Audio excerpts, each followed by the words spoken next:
Hello, everyone, and welcome to the question and answer session regarding your eating habits. And welcome back to my channel on finding your best path to your emotional and physical health.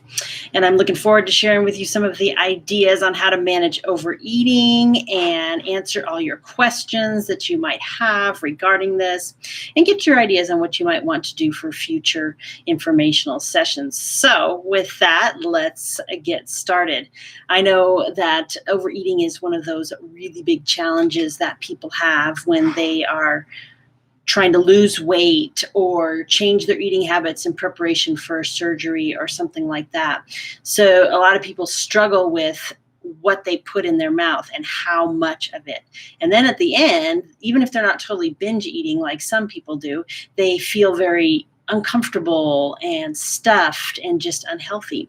So for those kinds of things, we need to figure out how to manage them a little bit.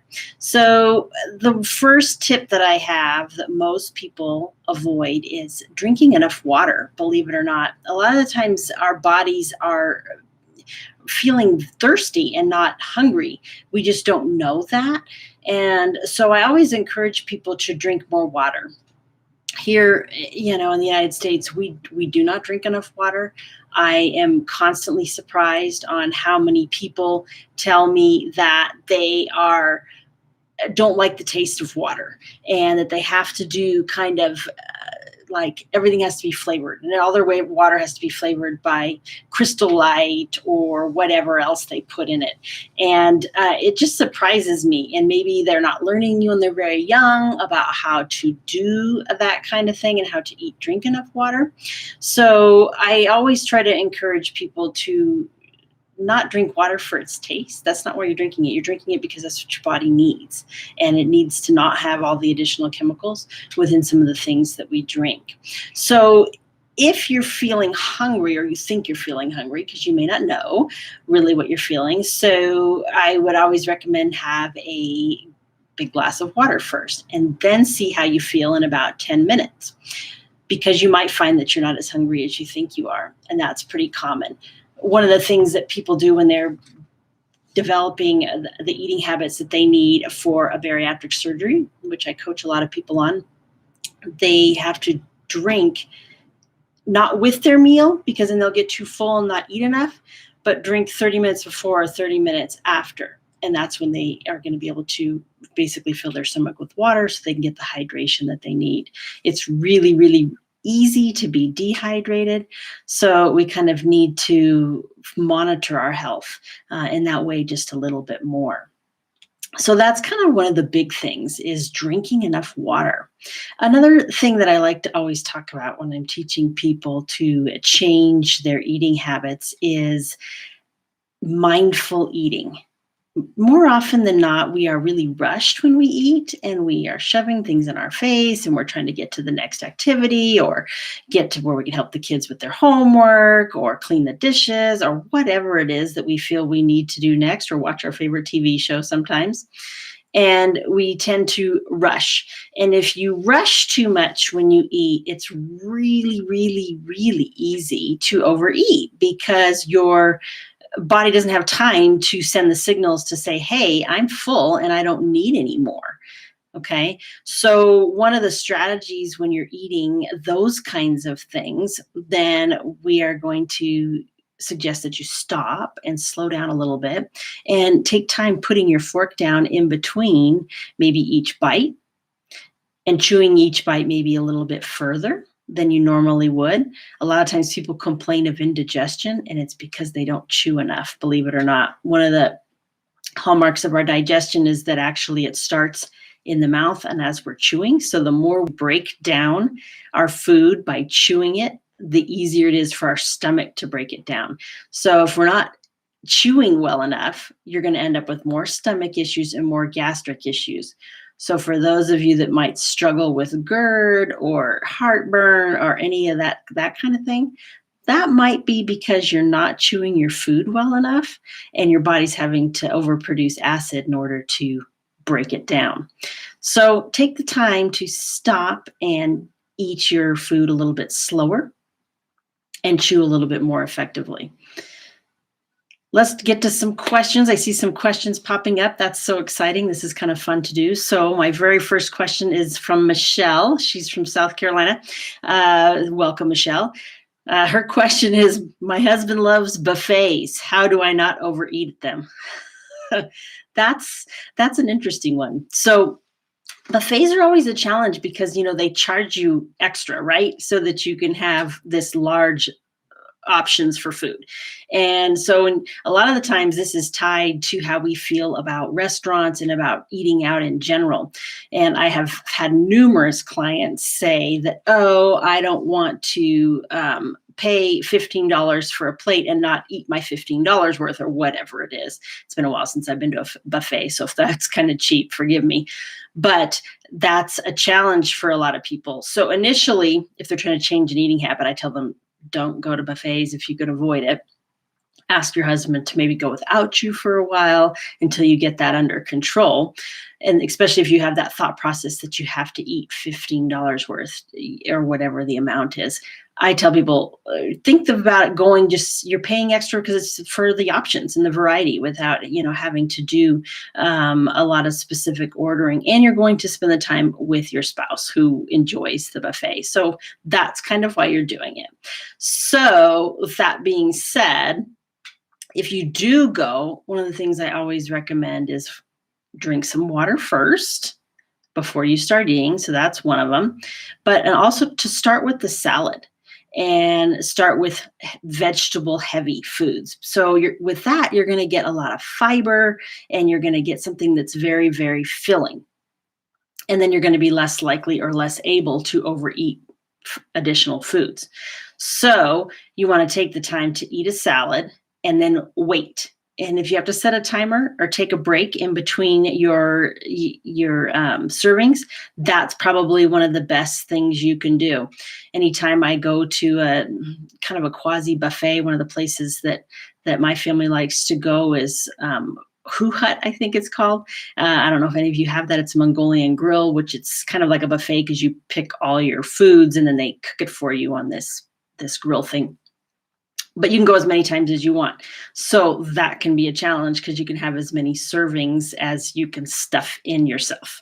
So again, the theory is going to be the same. You want to fill yourself with the vegetables, which you're going to get the highest bang for your buck because you're going to have high fiber, low carbohydrates, and it's going to be low in calories. So, and then you want to use the next thing that you should put in your food for those kinds of things is going to be your proteins. Okay. You want to use caution. And this is true for any buffet. Your salad and your vegetables are going to come first. Then you are going to add in your proteins, whatever that might be, meat, whatever. And then very last and least of all is going to be your processed foods, which is going to be your breads, your pastas, your desserts, those kinds of things. And if you take time in between each one of these servings or whatever it is, and you start with actually a small plate is actually best, then you're going to feel that much better because when you actually get full, you can stop and not continue to eat. The big challenge will be if you have to overcome that idea that, well, I've spent all this money, so therefore I need to get my money's worth. You have to get that thought out of your head because it will be the death of you if you're not careful. And that will actually help you control your eating in that kind of situation. So let's take another question. I see some more questions popping up. Thank you so much. I think the very next one we have is Karen. She's from Florida. Well, welcome. Thank you for tuning in and getting some information from here. So she says, I get nervous at social events and tends to snack a lot. This is a wonderful question. I am so like this myself. When I go to like a social event, like a Christmas party where people put on hors d'oeuvres and finger foods are like my downfall. So there's hors d'oeuvres everywhere and it all looks so good. And even if it's just simple things like, very nice high quality cheeses and meats and crackers and something like that, man, I can eat those until I'm pretty stuffed. So with that, I usually tell people to go slow and to take a deep breath in between your little plates that you take. It's really easy to kind of maintain that this is give me something to do right in between while I'm talking to people. And it takes a little bit more effort to maybe put a drink in your hand, whether that be whatever it is, your soda, which there's a whole nother story behind sodas, but water or whatever it is you're drinking, to kind of maybe sip on that instead, so that you're less likely to overeat those snacks. So if you're tending to, then you're it gives your hand something to do. So you're drinking while you're chatting, especially if you're nervous or you're worried about the people and you feel like you just need something to do when you're sitting and waiting. A lot of the times when you're like the first one of the party, for some reason, I'm always early and one of the first ones there. So I always end up helping somebody set up or something like that. But then it's like, what do we do while we're sitting and waiting, and we're waiting to talk to somebody, or you're trying to circulate? It's like, okay, I'm going to take the time to eat something and then kind of move on and talk to the next person. And maybe that's what you do in an effort to eat less and engage with different people, is approach the buffet table, or whatever you call it, the hors d'oeuvre table, and take a little bit each time, and then move away as you're engaging someone in conversation about whatever, and getting to know new people. That can be a tough one, especially if you're nervous. And I would always advise work on some of those issues that make you nervous, so that you are less uncomfortable in that kind of a situation. Okay, that way you'll be also less likely to eat, because you have to address the underlying issue, the nerves, the feeling insecure, those kinds of things, prior to being in a social situation like that. Okay, let's take our next question. Thank you so much for giving me these questions. I love to address what you guys are looking for. She is from Utah. Thank you. Welcome, Terry. And she is worried about overeating at restaurants. She says, I overeat at restaurants. Okay. So this used to be really bad for me. And again, it goes with the idea that I talked about earlier regarding buffets. So we go to a restaurant, and we sometimes, especially if we struggled, and my mom thinks she gave me this kind of phobia about restaurants, because when I was young and she was starting out, she didn't have as much money. So we had to limit what we bought. And it was very much that going out was a special thing. So you had to remember that this was value, and you didn't want to give up the value in the food that you bought. So that was a kind of a message that I took away as a youngster. So you have to understand, if you've got some of those messages, that you may want to kind of manage them and learn to let go of some of those ideas, especially if you know you can afford to waste food. And I hate to say waste food, because there's some options there. It depends on what you're ordering, definitely. So I tend to order something that has significant vegetables in it if I can. But if there's something that I really, really want that I think might be a little bit much, like sometimes I'll go to like a steakhouse or a restaurant, and for some reason they think that when you order chicken, like a chicken breast or something like that, they want to give you both of them, and they're like huge.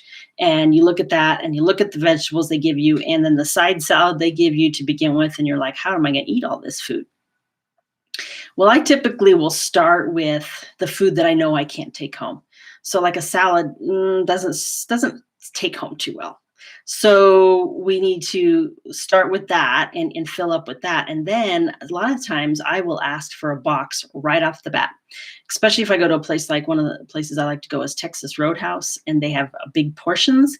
And so I will cut that in half immediately and put half of it in a box, because it will make a wonderful lunch for tomorrow. And I just kind of say, well, that's one less meal that I have to cook. So I cut whatever I have in half, especially if it's reheatable, and put it in a box right away. That way I'm not tempted to eat that. And then because I can always open the box and eat it if I'm still hungry, but chances are I will eat the salad or whatever else I order, and then the sides and the rest of the meal, and eat that and not be hungry by the end of it. So, and I also, on those restaurants, avoid the bread if you can. I know some of these restaurants have great bread. Mexican restaurants are really good for all the chips and salsa they offer you. one of the best ways to not overeat that is just have them not bring it if you can. That's a really hard one for me because I tend to want to eat them. And if they're on the table, especially if I'm waiting for somebody, I will eat them. So it can be difficult to try to set those aside, but that's another good strategy. Okay. All right, let's get on to our next question. The next one is Lisa, who says that her coworkers bring food for potlucks a lot at work, and I feel obligated to try everything. Okay, so that's another one where the first step is to kind of work a little bit on your thought pattern regarding how you're thinking about those kinds of things. Okay, so are you really truly obligated to try everything? I mean, even if it looks good, your coworkers don't want you to be unhealthy, and they don't really want to unseat you from your goals either. So it's kind of important for you to take a step back and realize you are not obligated to try everything. The other idea is to go back to the idea of the restaurant. And if you see something that's really, really good or looks good, or you take a taste and it's really good, ask them if you can take some home. Because typically, if your office is anything like my office, there's a ton of food. We always have food for 2 or 3 days because there's so many leftovers. So it might be worth it to take a snack for you to go home. Or if it's left out, like in a lot of places, you can kind of snack throughout the day so you don't eat too much at one time. For these things, I tend to also look for, okay, let's take a very, very small portion because it's easy to get full fast. And you have to maybe make some choices and maybe eat some food that's not so healthy for you. But it's worthwhile to try it because typically your coworkers can bring some really, really good stuff. Okay, so that's some tips for surviving the workplace. Another one, from Sue. Okay, Sue asks, I feel hungry all the time and how to combat that. This is an interesting one because there could be a lot of sources of this. One of the things when I'm coaching someone on trying to get a little bit healthier and to understand what their body's doing, I look at maybe kind of their overall diet, and I'm looking mostly for nutritional deficiencies, because a lot of the times when we're hungry all the time is we're trying, especially if we're hungry for sweets or something like that, we're trying to give our body energy when it's not efficiently using its energetic sources. So this is kind of one of the ways I conquered sugar and started eating a lot less sugar. I used to be a sugar addict and was worried about getting diabetes. So when I started learning about this and I started feeding my body the things that I needed, I did much, much better. And I could almost get tired of sugar much, much faster. And one of those things that I looked at was, one, I started taking a really good high quality multivitamin. Then I also looked at a B complex vitamin.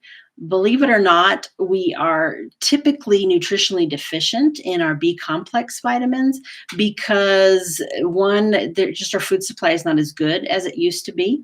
We also tend to have difficulties eating enough vegetables to provide us with the B vitamins that we need. So getting a good B complex was one of the things that helped me kind of not need as much energy, because when you have enough B complex vitamins, and I'm not going to get into the whole biochemistry of it because I'm definitely not a biochemist, but I learned just enough to know that those kinds of nutrients are needed to make our energy systems work properly. And if we don't have the right kind of vitamins and minerals, mainly B complex and some others, our body isn't going to use the glucose efficiently. So that's kind of why a lot of the times it will stay kind of stuck in our body, and then our blood glucose goes up, we get insulin resistance, and therefore we gain weight is one of the reasons. So I always try to feed my body with that. And even though getting yourself the ideal perfect diet would be great, I just find that hard, and to think about, okay, I got to eat this and I got to eat that and blah, blah, blah, and I got to worry about all this stuff. And so I choose to supplement because then I know I'm getting enough stuff. And to me, it's cheap insurance. So if, you're not going to get an overload of B vitamins, you're just going to get rid of them through the urine if you have too much. So don't be surprised if it looks like you had a highlighter in there when you go, if you had a lot of B vitamins, and that's okay, because again, you know your body is getting what it needs, and then it's just going to get rid of all the excess. And the same is true with your minerals, your calcium, potassium, magnesium, and sodium, those things that you need to kind of maintain a body regulation. So I always try to get those things in the body first, and then try to determine, are you feeling hungry all the time still? Because after that, you might find that you are a lot less hungry, and it's much easier to identify when you're full. And then you eat some stuff, and then you're like, okay, I'm not hungry anymore, and I don't need and then you're eating what your body needs, because your body's telling you you're hungry, you're eating the foods that you need, and then you stop. Okay, so if you're giving your body what it needs, it's going to be less likely to drive you to eat more and more and more. And again, you want to stay away from the processed foods. I didn't go into this a little bit earlier, but one of my big things is dealing with processed foods. So processed foods, well, we'll kind of end on this as we run out of time here, but processed foods are designed to make you eat more. So they actually put chemicals in them that hit kind of the dopamine reaction in the brain, that reward pathway. So just like a drug, they are going to tell you to eat more. And they do that on purpose. It's just pure sales. It's what they do. I mean, if you want someone to buy your product, you got to make them feel like they need the product, right? So again, the more processed foods you eat, the more likely you are to want to eat more of those, just by the nature of the business. And they won't always admit to that, but a little bit of research will show you that it's definitely what they do. So eat whole foods and eat the things that are less processed and have less chemicals based in them. So after you've fed your body everything it needs and you're eating mostly whole foods, you are going to be much less likely to overeat and get stuck with some of those, like chips or crackers or some of those things.